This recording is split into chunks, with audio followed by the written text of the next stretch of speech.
Yay! More confected outrage on housing. Just what we needed. Labor are shaking their fists and howling at the Greens while running a coordinated social media campaign to tell the world how evil the Greens are, while the Greens are clapping back, arguing the government should be doing more. Business as usual, really. I think we're about a tail's length away from one side accusing the other of... They're eating the dogs, they're eating the cats. Anyway, if you're feeling a sense of deja vu, that'd be because we've been here before. The two housing bills at the centre of all this are the Build to Rent bill and the Help to Buy bill. Both bills have been sitting around the Senate for months, with not enough support for them to pass. The Help to Buy bill, for example, has been hanging around since February. Amendments proposed in the House of Reps have been rejected, and the government have held steadfast in their position not to negotiate in order to gain support. Well, today we'll focus on the Help to Buy bill as it's the one that's received the most attention. I may look at Build to Rent another day. Attempting to put these bills to the Senate without amendment or willingness to negotiate was only ever going to result in a single outcome, so why are Labor pushing the matter? Albo was asked this very question at a doorstop this week. What's the purpose of putting the housing bills to the Senate if no one's moving? And is it possible that you're trying to set up a double dissolution trigger? Well, it's called a democracy. We have legislation. We support it. There's no one putting forward a rational argument of why they shouldn't vote for it. In some cases, it's just immaturity and spite from the Greens spokesperson who says he supports more housing but never will vote for it. And in the Liberals and Nationals case, they're just blockers. Well, there's a bit to unpack there, but I mean his non-answer kind of gives it away a little. It's a wedge, something to attack the Greens on leading into the next election. Labor appear in no way prepared to negotiate in order to gain support. Instead, they appear to be preferring to use this as an opportunity to wedge the Greens and brand them as hypocritical obstructionists. With the Greens, I have to say that, we have to call this what it is, and that is absolute rank hypocrisy. My work is done here. I might be proven wrong, but I can't see Albo pulling the double dissolution trigger. I suspect he'll be hoping you can hold off the election until there's been a rate cut or two. The housing bill drama is optics and politics and is just as likely to blow up in the faces of both sides, to be honest. On the one hand, it's hard to argue that Help to Buy is good because it's not. If we're having a real talk, the best thing you can say about it is that it's better than nothing, but we'll get to that. On the other hand, better than nothing is, well, better than nothing, right? Yeah, it can be hard to argue with that. It sounds fairly rational. But maybe once you scratch away a little at the Help to Buy bill, this is one of those cases where better than nothing and literal nothing are that close it's hard to split them. Albo was right about one thing though. It's called a democracy. It is a democracy. Democracy saw to it that Labor don't have a majority in the Senate, and democracy saw to it that in order for legislation to pass, the government would need to work constructively with others. They are currently demonstrating that they can't do that. And before you say, oh yeah, but it's just the Greens, you should know that it's not. You may hear Clare O'Neil say things like this. This is one of the government's signature proposals that was put to the last election, but you're unable to get it through Parliament, so it's clearly not perfect. It's not just the Greens and Coalition. Every single Senate crossbencher, bar one, rejected your attempt to put it to a vote yesterday. It didn't work in New South Wales when the then Coalition state government proposed a similar scheme. You are going to have to change it to get it through, or try something completely different. Well, Sarah, I don't agree with that at all. So we've actually got really independent crossbenchers who are highly supportive of what we're doing, and crossbenchers coming out and saying, please, Greens and Liberals, stop blocking this important action. But the reality is that Labor failed to gain the support of the wider crossbench to even bring the bill to a vote. Pursuant to contingent notice, I move that so much of the standing orders be suspended as would prevent me from moving a motion to provide for the consideration of a matter, namely a motion to allow a motion relating to consideration of the Help to Buy Bill 2023 and a related bill be moved and determined immediately, and I move that the question be now put. So the question is, the motion is moved by the Minister to be agreed to. Those of that opinion say aye. Aye. Against? Aye. I believe the ayes have it. Division required. Ring the bells for 4 minutes.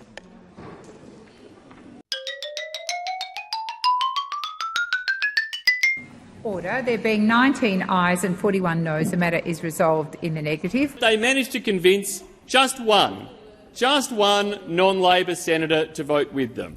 And while you can argue it may be a case of semantics, the reality is that, as the Twitter community notes have pointed out, the Senate has not actually voted to block the bill. Democracy means that the Senate doesn't simply have to pass any old garbage the government puts up. If they did, it'd be less a democracy and more something completely different. There's no one putting forward a rational argument of why they shouldn't vote for it. Let's address this and take a look at why this is another weak housing bill, because there are plenty of arguments for why it's not being supported. And it's safe to say the devil is in the detail. At a high level, Help to Buy would be a shared equity program aimed at helping low to middle income earners get into the housing market. The exposure draft of the program directions was published earlier this year, which aligns to the key points from Labor's original platform. So, from what has been made public so far, to be eligible for the scheme, you cannot earn more than $90,000 per year for a single person or $120,000 per year as a couple. You have to have saved a minimum 2% deposit on the purchase price of the home and be able to secure a home loan. The government would then contribute up to a maximum 30% of the purchase price for an existing home and a maximum 40% of the purchase price for a new home. In return, the government would then own that equivalent share in the property. Help to Buy would be open for 10,000 eligible buyers a year for 4 years, so a maximum of 40,000 buyers over that period. There would be property price caps that would vary depending on city and state. For example, the maximum property price for an eligible property in Melbourne was set at $850,000. The real problem with this bill comes when you stop to ask yourself the question, who is it actually for? Let's say you live in Melbourne, you're a single guy working an average job for a medium sort of wage. You've long given up on love and you're wasting your life on YouTube living with your cats. That's getting too real. Reality hits you hard, bro. Anyway, Help to Buy comes along, you find an apartment, bang on the median Melbourne apartment price of $629,000. It's an existing home, not a new one, so Help to Buy will front you 30% of the purchase price. You've saved up the required minimum 2% deposit, so that's $12,580. 30% of the purchase price is $188,700. Add those two together and you've got $201,280. Which means you'll need to take out a home loan from the bank for $427,720. Jumping over to the NAB loan repayment calculator, if you're paying that off over the maximum 30-year term, your loan repayments come in at $2,800 a month. Remember, you're just the average guy. You're earning exactly $90,000 a year, the maximum you can earn and still be eligible for the scheme as a single person. The taxman takes out roughly $20,000, so you're left with around $70,000 a year to play with. Of that $70,000 a year, $33,600 per year will go towards your loan repayments. That's 48% of your take-home pay. So provided you were lucky enough to be one of the 10,000 to be chosen for the scheme that year, you're now also lucky enough to be dumped straight into mortgage stress. But wait, there's more. Your lucky streak, it continues and you score a pay rise, let's say $10,000 a year. Not huge, but it's better than nothing, right? I mean, that's what they say, isn't it? Well, if your income were to exceed the Help to Buy threshold for 2 consecutive years, then you'd be required to repay the government's financial contribution either in part or in whole as your circumstances permit. Now, how that'd work in practice is anyone's guess at this stage, but don't let perfection be the enemy of the good, right? Given that you were already in mortgage stress before, you'd like to think that the government would go easy on you in terms of repaying them, but who knows? Adding another almost $200,000 to your debt thanks to a 10k pay rise seems pretty rough though, doesn't it? If you were thinking of applying for the scheme and your annual income was getting close to the threshold, you'd probably want to seek out some solid financial advice before making any decisions. I wouldn't say that this is an extreme example either. This is what it might look like for a single person earning the maximum that they can while still being eligible, purchasing a medium priced apartment. You can go do your own maths on any number of alternative scenarios, none of them will look particularly good though. When you take a breath and break it down, you can see why people are rightly sceptical about Help to Buy. And you can really understand why the equivalent scheme in New South Wales was such a failure. That's right, it hasn't really been discussed in any of the coverage around the Help to Buy bill, but New South Wales ran their own Help to Buy trial that closed on the 30th of June 2024. The New South Wales eligibility criteria was essentially identical to what the federal government have proposed. It was introduced by the New South Wales coalition government. It ran for around 18 months, before Chris Minns killed it off earlier this year.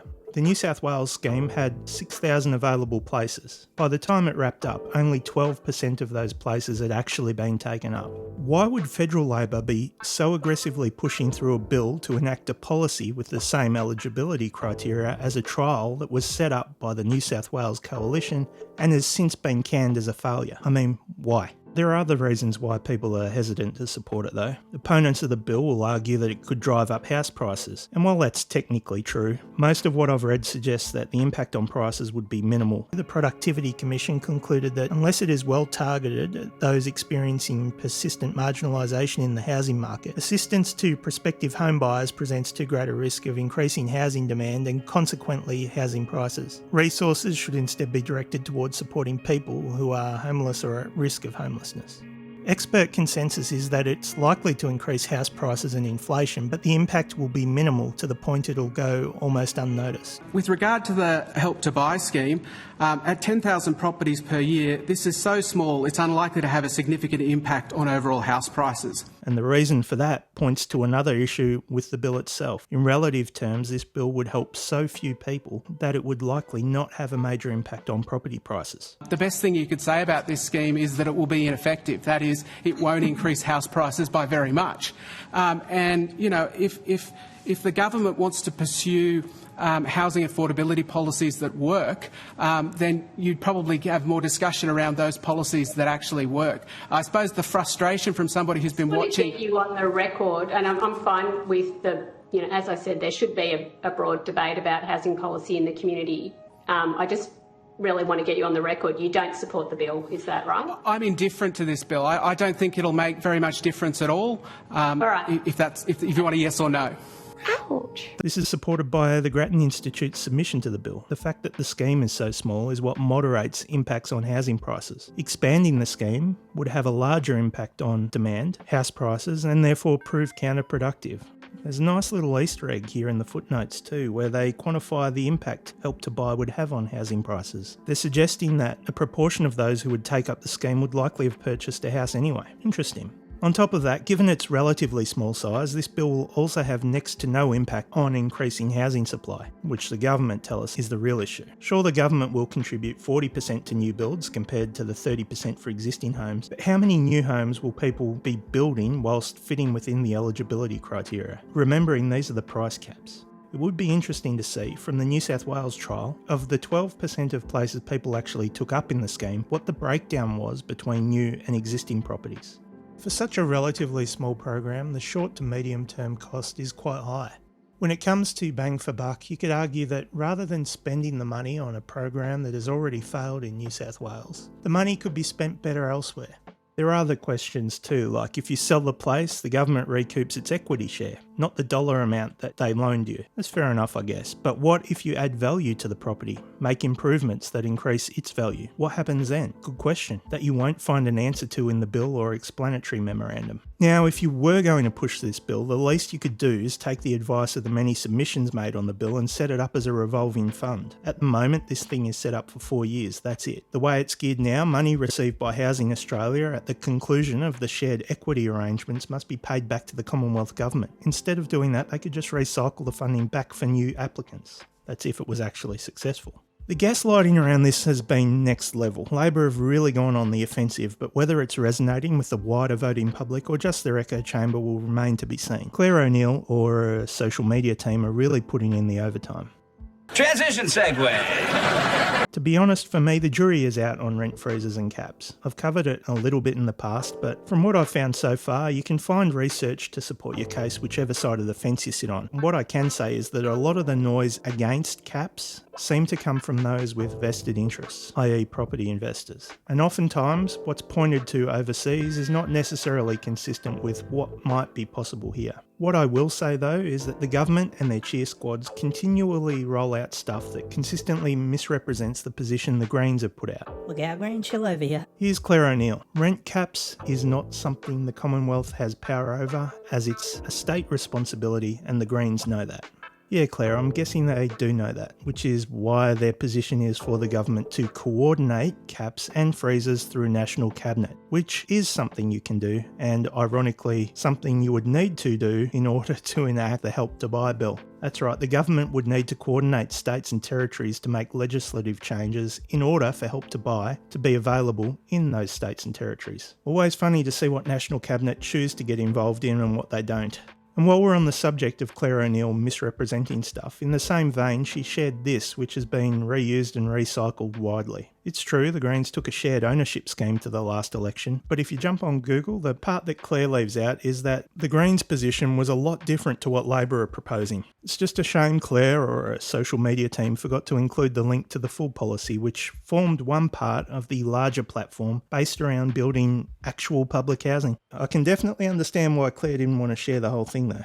And no amendments? Well, this is a good one. Labor have made a big deal about the Greens and Coalition voting together to, in their words, block the bill. But back in February, when this was before the House of Representatives, there was a couple of amendments put forward, and guess who joined together to vote these amendments down? That's right, Labor and the Coalition. Now, if I were a Labor diehard, I'd be far more concerned with the amount of time Labor sides with the Coalition than I would be about the Greens. Like the Housing Australia Future Fund, which was, let's be honest, a nothing burger of a Centrepiece. housing policy, Help to Buy is a bit of a smokescreen. It's designed to give the appearance of action while delivering very little. For the handful of people it would help, I'm sure it's great. But like all the government's housing policy tinkering, it's going to do very little to address the overall problem. I get that the way to eat an elephant is one bite at a time thing, but it's hard to eat that elephant when it's curb stomping you. The little bits and pieces approach is only going to get us a bigger, angrier elephant. Trying to ram these two bills through the Senate unchanged, without negotiation, well, it really just looks like a tactic for Labor to wedge the Greens. Hey look, we're trying to do all this stuff to fix a housing crisis. And we'd have done it too had it not been for those pesky Greens. We're tackling the problem from every possible angle here, building more homes, helping people who are renters and making sure that more Australians can get into home ownership. We've got Clare O'Neil, the Housing Minister, saying Labor will pull every lever when we know that's not true, given there are clearly levers the government seem too scared to touch. These two bills, like much of Labor's housing agenda, won't deliver much. That's just the reality of it. It's the age-old argument, is something better than nothing? Well, yeah, it usually is, but if that something will barely touch the sides of the issue and just provides cover to maintain the status quo, well, all I'm saying is that maybe there's a tipping point where something and nothing becomes so similar it's hard to tell the difference. For what it's worth, my position hasn't really changed since the last time I looked at this bill. There's no real reason not to support the bill, but you just need to be very clear that it's going to deliver sweet bugger all. For the handful of people it helps, fantastic. For the vast majority of people that it won't help, well, good luck I guess. As we head towards the end of his first term, it's looking increasingly like Albo will have squandered the opportunity to make a lasting difference on a number of fronts. But for a guy who likes to call back to his humble public housing beginnings, his government's inability to make a lasting positive impact on the housing front may be what comes back to haunt him the most.